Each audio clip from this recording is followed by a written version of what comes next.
Euh, je vous remercie d'abord pour ces échanges intéressants. J'avais un lot de questions qui s'articulent autour de l'hydrogène et dont on sent que ça peut être un des éléments finalement de rencontre entre les différents réseaux que vous gérez et sur les différentes phases du cycle du coup de l'hydrogène. D'abord sur la production.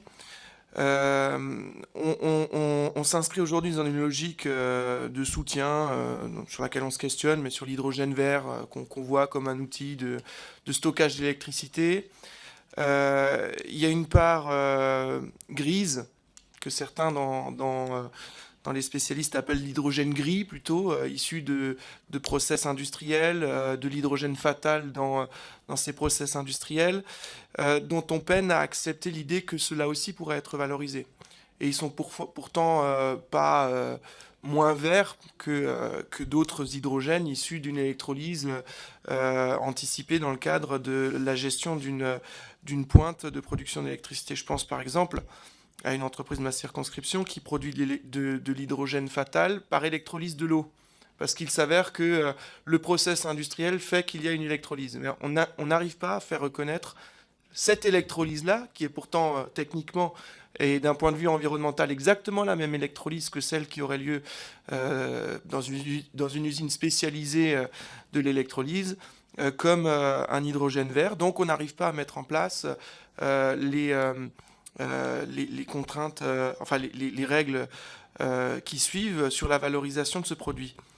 Est-ce qu'on n'est pas en train finalement, alors même que la transition énergétique sur ces questions-là devrait nous pousser à être ouverts, à ouvrir à l'expérimentation, à tester, parce que j'ai bien retenu de vos interventions respectives qu'il ne faut surtout pas considérer qu'il y ait des certitudes et qu'on est plutôt dans une phase de questionnement. Est-ce qu'on n'est pas en train finalement de reproduire ce qui a conduit souvent la France dans des échecs en matière de rupture d'innovation? Ensuite, sur l'hydrogène se pose la question du stockage. Après la production, stockage dans le réseau de transport de gaz, pourquoi pas. Stockage particulier, là aussi. Est-ce que l'acceptabilité de stockage d'hydrogène, je ne sais pas, au hasard, dans des couches de sel profondes, des choses comme ça, ce sont des choses qu'on peut aujourd'hui mettre sur la place publique?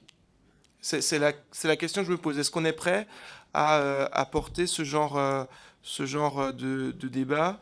J'ai bien conscience de l'incongruité de la question, puisque c'est un politique qui la pose à des techniciens, et que ça devrait plutôt être l'inverse, mais votre réponse m'intéresse. Enfin, troisième question sur les débouchés du marché de l'hydrogène en matière de mobilité. Comment est-ce que vous voyez le marché de la mobilité hydrogène se construire? Parce qu'on a beaucoup parlé de la mobilité électrique, et j'ai retenu de vos interventions que l'essentiel, ce serait la pluralité finalement des modes énergétiques pour la mobilité. Sur l'hydrogène, j'ai l'impression qu'on prend du retard.